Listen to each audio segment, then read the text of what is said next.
So if you ever watched like a review of a licensed game and at the very end the guy goes, if you're a fan of the IP, then you can find some fun here. But for everyone else, this game just might not be for you. I cannot think of a better way to explain my relationship with this game. I'm a lifelong Marvel fanboy. Way back in 2002, my grandma took me to go see the first Spider-Man. She was falling asleep in the theater, but I was falling in love with filmmaking and absolutely every part of the Marvel franchise. See, in my 25 years of life, I've lived to see Iron Man go from that one B-list asshole from Civil War to his death, bringing an old lady to tears in my showing of Endgame 16 years later. At this point, Marvel is basically the biggest IP in the world. The Avengers film franchise averages something like $1 billion a film. You got characters like Captain Marvel and Black Panther hitting $1 billion at the box office before Superman can. You got a Doctor Strange movie making more money than a Justice League movie. Look, I'm not trying to start no toxic fanboy war. I got love for both of these franchises, man. But the reason that one of these franchises resonates more with audience, at least in my opinion, is because of the quality and most importantly, the consistency of the films themselves. So, when Crystal Dynamics, the guys behind Tomb Raider, announced they were making an Avengers game, I was all types of excited to see how that was going to turn out. And then we flash forward till today. Yes! Oh my God!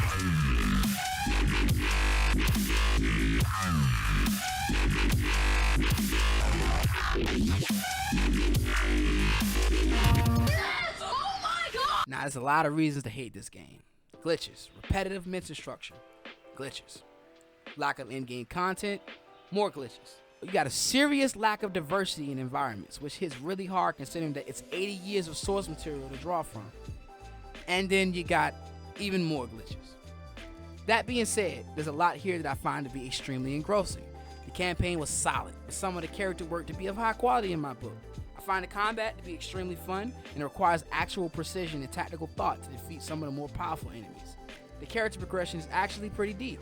Each character offers lots of opportunity for building and speccing them in really any way you want, depending on how you like to play or simply how you think a character should feel to play.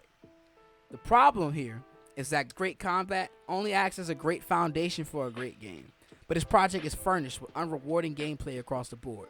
And I kind of want to fix that. This game is a little bit of a fixer-upper, and I think a lot of the small changes in this video can go a long way to help getting this thing back into shape. I took inspiration from other games, the fan base in the subreddit, some ideas of my own to try to make this thing a place I want to invite some friends over to, before they disconnect or something. Preparing for re-entry in 5, 4, 3. Hello? So, without further ado, here's my ideas for how to fix the Avengers game.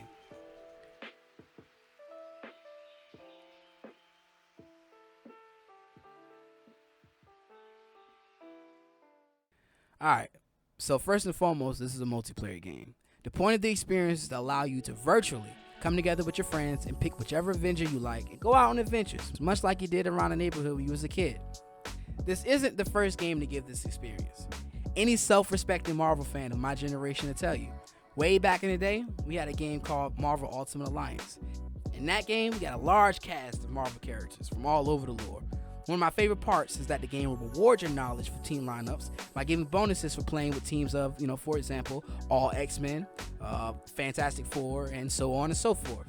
Now, this game doesn't really have anywhere near as expansive a character roster, but the basic idea of rewarding specific team lineups is a great idea for any party-based RPG.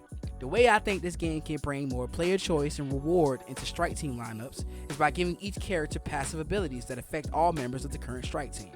To illustrate, imagine that each Avenger in the game is a bit like a piece of gear with 2 available perks that are unlocked at power level 100 and then again at power level 150. For example, when your Captain America reaches power level 100, his first perk can be a flat 25 points of valor to all strike team members due to his ability to strategize and bring out the best in the team. Smash.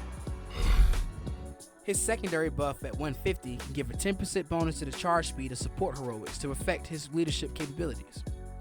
These abilities should always tie into who the character is, their strengths, and their relationships. For example, Hawkeye and Kate both give a 15 bonus to precision. But if you get both of them together on a strike team, it boosts their buff by an additional 10 points, giving the team 50 points of precision when both are fighting side by side of your lineup. Hulk can do bonus gamma damage, and Thor can give buffs to shock. Essentially, team builds will become a new way to spec out your characters and also provide a subtle passive way to feel the roleplay aspect of the game in multiplayer.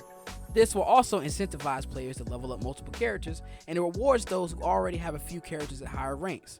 Another bonus is that as power level cap increases and actual in-game content is added, players are given access to new perks to further develop the preferred loadouts. The right team roster can eventually be the make or break for especially tough fights in the future.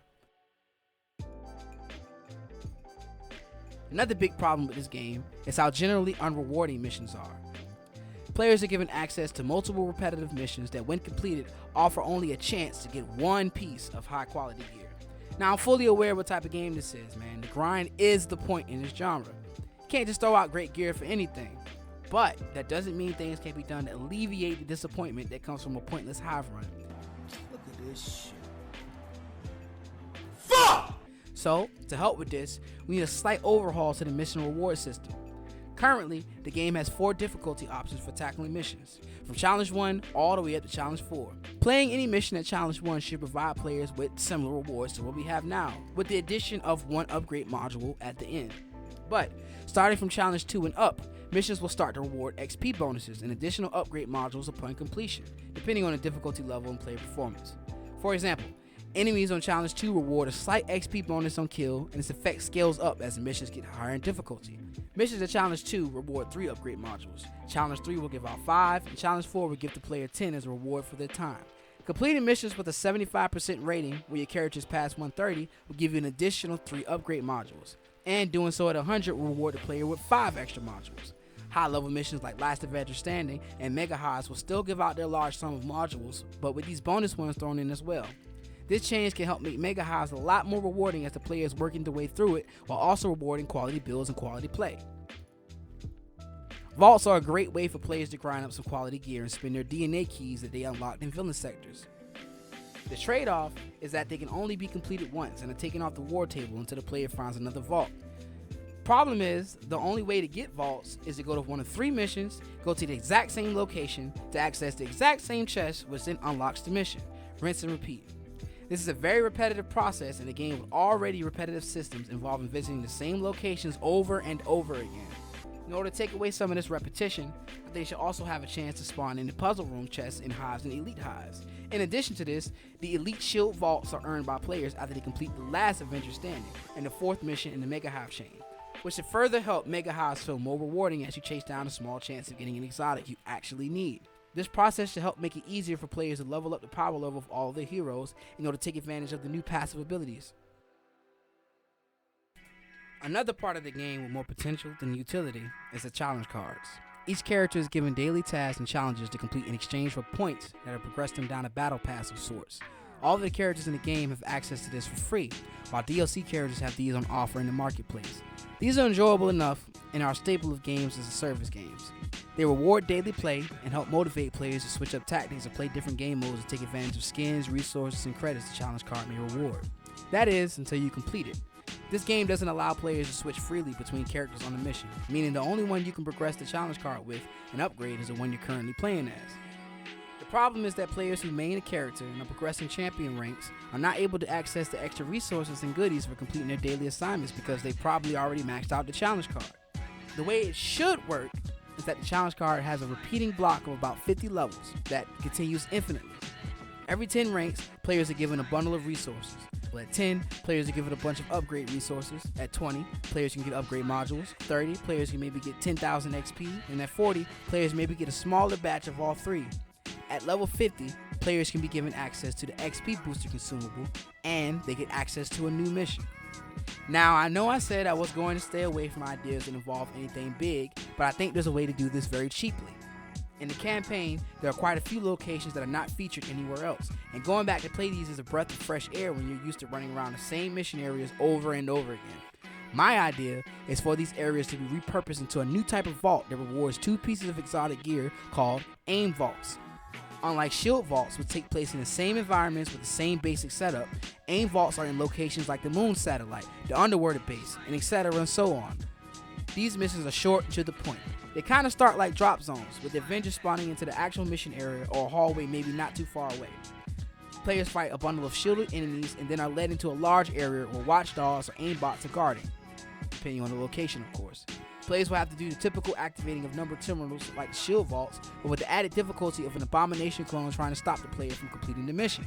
Players must fight off and defeat the boss and clear the room with the waves of high-level exosuits and a large amount of foot soldiers. Essentially, players are incentivized to actually complete their challenge card in order to get away to quickly, if not exactly easily, target exotic gear. While I want to earn credits from the character challenge card like everybody else, the game's entire business model is based around the selling of skins in exchange for free content. We can have a discussion all day about how we feel about this style of monetization, but their model is their business model. And making the challenge card have infinite progression and access to credits is going to be pretty bad for their marketplace. That being said, I think I know a way where we can meet in the middle here, where both parties get something satisfying from it. Instead of just having battle passes per character, there should also be a battle pass that is account-wide that is released about maybe 3 times a year or every 4 months. It should include both general weekly challenges that all characters can tackle and character-specific challenges that rotate daily. The battle pass should offer players the ability to earn special nameplates, emotes, a skin for each character, upgrade modules, resources, consumables, XP, and something like 1,000 credits in total. A new type of comic is also available in these battle passes that aren't featured anywhere else, called First Editions. These are styled after the special edition comics from the 90s with the glossy covers. There's one per battle pass, and this one issue is from any of the comic book sets in the game. And when you earn it, instead of providing a small boost to a player's stat, it instead acts to a 1.5 multiplier on all the stat boosts the player has unlocked in that comic book set. Every time a player completes a rank that rewards players with credits, resources, or XP, the player should earn a slight bonus on top of that for every DLC character they own a challenge card for. This can function as the paid battle pass that most games in the service have, and this in conjunction with the aim vaults should make players actually want to spend money on character challenge cards they release, as they hold more value for the player in the long run. Kate was dropped 4 months after launch, Hawkeye came out about 4 months after that, and then Black Panther is theorized to drop something like 5 to 6 months after that. So this already, more or less, falls in line with their release schedule, and they can play into this conditioning by dropping roadmaps that chart out the game based around its battle passes. Alright, so here's the big one. Basically, I think the game needs an end-all be-all way to make gear grinding more rewarding no matter what. We also need a way to make players have a reason to spend all these extra resources that they earn in the game now. In my book, the easiest way to do that is by doing what a lot of other looters do and what a lot of players have been asking for, which is allow for players to recalibrate gear. The way I think it should work is that players can take any piece of legendary and up gear at rank 140 and above as time goes on, and sort of dismantle it at a special station on the helicarrier. This way will give the helicarrier actual reason to exist. Once dismantled, this piece of gear keeps all its stats but loses all of its perks. From there, players can slot in perks they have unlocked through the game for various means. One way to unlock these perks is to do faction missions and dailies. Once player reach level 50 with a faction, they unlock the special faction perk that you can't find anywhere else in the game. This perk is upgraded every 25 levels after that, but it's perfectly viable at the first level you earn it at. Secondly, players can take any piece of gear they own and dismantle it and keep one perk from it. The trade-off here is that the perk they unlock from this process will be slightly weaker than one they earn at random, if applicable. This way, players are still incentivized to go on gear chases, and RNG may still bless them with a much-needed piece of gear. Dismantling, adding, and upgrading perks is a very big resource fragment upgrade module sink, but in return, there are some strong benefits to using crafted gear over found ones. Most of all, when you dismantle a piece of power level 140 gear, the gear goes down to power level 130, but it keeps its 140 stats. Basically, players are able to take the 130 gear they find in missions and upgrade it 20 power levels. 10 from its original version and 10 after crafting it at the helicarrier. The next part is really technical and requires a little bit of explaining for those who aren't aware of all the gameplay features in combat, which really isn't your fault because I don't think the game properly explains this at any point. In fact, the only reason I even found out about the battery effect is because I browsed the subreddit. Like many RPGs, this game has elemental attacks: Cryo, Shock, Gamma, Plasma, Pim, and Cosmic. 3 of these, Cryo, Shock, and Gamma, are positive charged elemental attacks. Plasma, Pim, and Cosmic gear are negatively charged attacks. When an enemy takes damage from any of the damage types, they have a meter that fills up for that specific type of damage. Once the enemy has a full meter of charge attacks like Shock or Gamma, their meter slowly begins to drain, and they light up the color of the status to note that they are suffering from damage effects from their status, like the poison damage of Gamma or the debuff from Pim particles causing them to shrink. While this is happening, if you or one of your teammates attacks the same enemy with a status attack from an opposite charge, then you will deal heavy damage against the enemy. Simple. Any questions? Yeah, can I have End game content. This is called battery damage or exploit damage. The game might not feature team takedown and fusion attacks, but proper understanding of this gameplay system, quality gear specking, and the communication and coordination between your team can allow players to do extremely high damage team attacks on the fly. This is more or less the foundations of the combat system and where teamwork factors in the heaviest.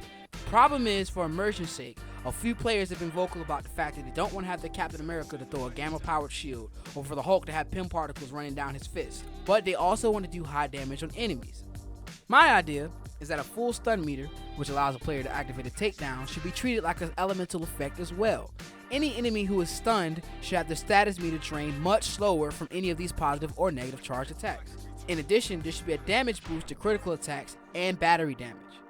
This effect can also affect bosses, but for balance sake, they don't actually become stunned and simply are more vulnerable to battery-based attacks and criticals. This way, players who don't want to take advantage of a battery-based build for immersion's sake can still be a part of the teamwork process and do very heavy damage against bosses. This will make intensity builds that much more useful and can facilitate adding stun perks to the ranged attack gear for those players who want more classical character builds.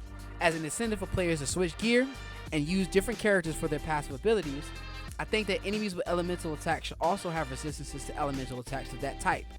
To better explain this, Abomination should have his status meter fill up substantially slower from gamma-based attacks, as he harnesses it himself.